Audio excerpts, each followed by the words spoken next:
Artichauts, choux-fleurs, tomates ou encore potimarron, bienvenue sur la station de Villers-Graines, située à Saint-Paul-de-Léon, dans le Finistère.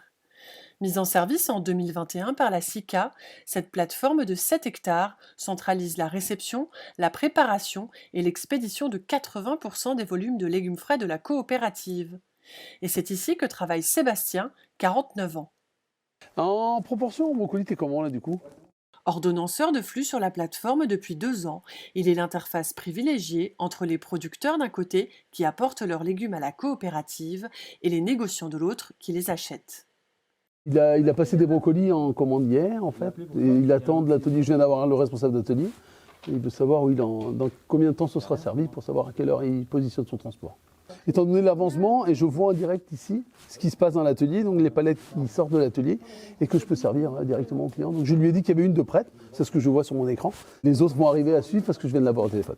Une fois les ventes et commandes passées, direction l'atelier brocoli, afin de vérifier le calibrage et le conditionnement des produits.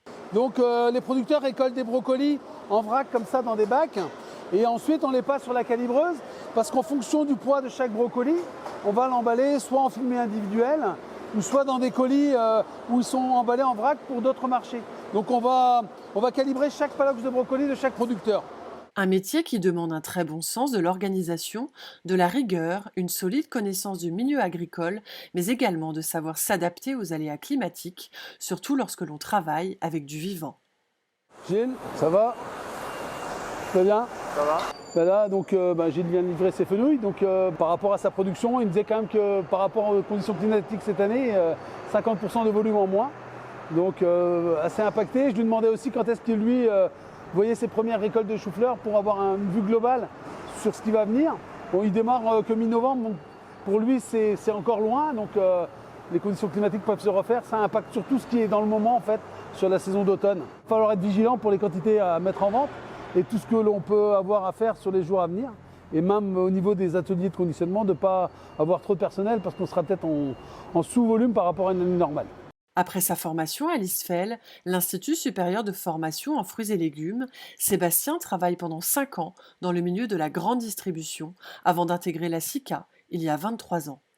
Alors les valeurs transmises par la coopérative, il les connaît bien et les partage. Il faut absolument qu'on valorise au mieux pour les producteurs et que le client, de l'autre côté, retrouve son compte. Parce qu'on est là quand même au service des producteurs de la SICA en fait.